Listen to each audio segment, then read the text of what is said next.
इस सेशन में हम अपनी ओरिजिनल सेल्स में से टॉप 5 मंथ की सेल्स या बॉटम 5 मंथ की सेल्स का चार्ट बनाने का तरीका, और वो भी डायनेमिक चार्ट बनाने का तरीका सीखेंगे।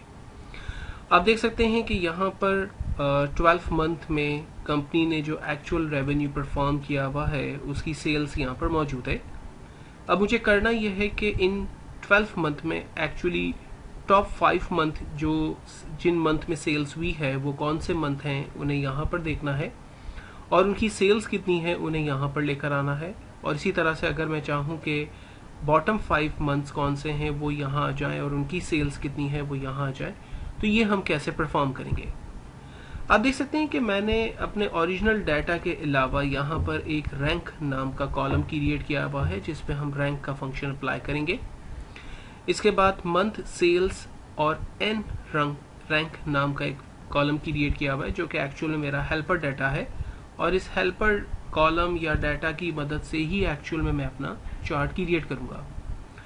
तो डायनेमिक चार्ट क्रिएट करने के लिए सबसे पहले हम डेवलपर टैब में जाकर इंसर्ट के आइकॉन में फॉर्म कंट्रोल में से ऑप्शन बटन को चूज करते हैं, और पहला ऑप्शन बटन स्क्रीन पर या शीट पर हम ड्रॉ करते हैं और उसका नाम मैं क्रिएट करता हूँ टॉप 5 सेल्स, और इसी ऑप्शन बटन को हम राइट क्लिक करके कॉपी करते हैं और कंट्रोल वी की मदद से मैं इसे पेस्ट कर रहा हूँ।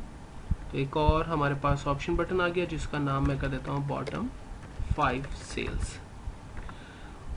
आपको याद होगा कि ऑप्शन बटन के बारे में हम पहले भी बात कर चुके हैं। आई होप कि उसकी अंडरस्टैंडिंग आपको होगी। अगर आप ऑप्शन बटन्स के बारे में नहीं जानते तो मैं रिकमेंड करूंगा कि आप मेरे पिछले ट्यूटोरियल्स को देख लें।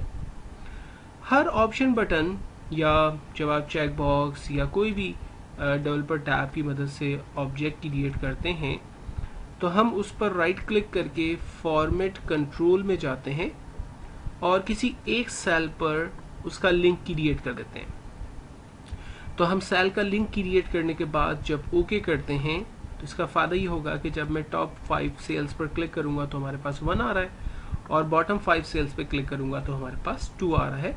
और एक्चुअल में ये रिप्रेजेंट कर रहा है कि हमने इस वक्त ऑप्शन 1 बटन को चूज किया हुआ है, और ये रिप्रेजेंट कर रहा है हमने ऑप्शन 2 बटन को यूज किया हुआ है। जिस सेल पर रिजल्ट जनरेट हो रहा है मैं फिलहाल उसके कलर को चेंज कर देता हूं ताकि मुझे याद रहे कि इस सेल पर एक्चुअल में मैंने सेल लिंक क्रिएट किया है। अब आते हैं अपने रैंक के कॉलम पर और फंक्शन अप्लाई करते हैं इक्वल्स टू रैंक का। रैंक का फंक्शन मैं पहले ही पढ़ा चुका हूं, आप अगर रैंक के बारे में नहीं जानते तो आप चेक कर सकते हैं।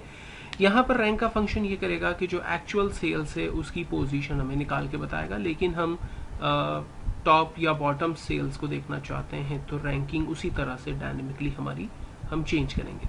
और कैसे करेंगे ये देखते हैं हम।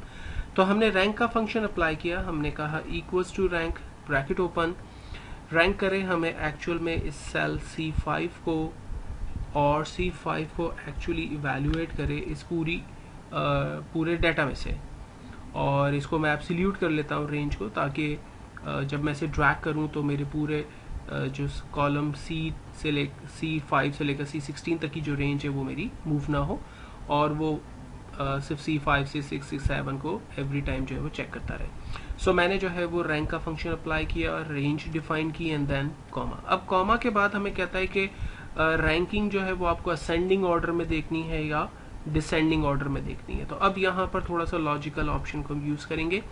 हम कहते हैं इफ अगर इस सेल पर वैल्यू, अब इस सेल को हम एब्सोल्यूट करते हैं, हमने कहा इस सेल पर वैल्यू अगर आपको 1 मिल जाए, तो 1 क्या है बेसिकली टॉप 5 वैल्यूज हैं। तो हमने कहा कि अगर आपको यहाँ पर 1 मिल जाए तो एक्चुअल में आप 0 प्रिंट करना, यानी डिसेंडिंग ऑर्डर के अंदर डाटा दिखाना, और अगर आपको वहां पर 1 ना मिले तो आप यहाँ पर एक्चुअल में 0 की जगह 1 प्रिंट कर देना। एंड देन फाइनली हम इफ का ब्रैकेट क्लोज करते हैं, एंड देन हमने रैंक का ब्रैकेट क्लोज किया। अब ये फंक्शन क्या कर रहा है मैं दोबारा रिपीट कर रहा हूँ। हमने कहा इक्वल्स टू रैंक C5 को चेक करे C5 से 16 के दरमियान, और फिर रैंक की लास्ट प्रॉपर्टी है कि डाटा असेंडिंग ऑर्डर में प्रिंट करेगा डिसेंडिंग ऑर्डर में। तो फिर हमने जो डेवलपर टैब की मदद से एक हेल्पर कॉलम लिया था वहां पर हमारे पास 1 और 2 जनरेट हो रहा था, तो हमने उसको चेक करवाया। हमने कहा अगर इस सेल पर आपको वैल्यू 1 मिल जाए तो एक्चुअल में आप 0 यानी डिसेंडिंग ऑर्डर में प्रिंट करना, वरना आप असेंडिंग ऑर्डर में प्रिंट करना, एंड देन फाइनली इंटर। और अब मैं इसको ड्रैग कर लेता हूँ, तो हमारे पास तमाम सेल्स पर रिजल्ट जो है वो इस वक्त बॉटम वैल्यूज़ के हिसाब से आ रही है, यानी डिसेंडिंग आ रही है। और जैसे ही मैंने टॉप आइटम पे क्लिक किया तो रिजल्ट जो है वो हमारे पास असेंडिंग ऑर्डर में आ रहा है। तो इस तरह से हमारा ये डायनेमिक रैंक का फंक्शन जो है वो वर्क कर रहा है।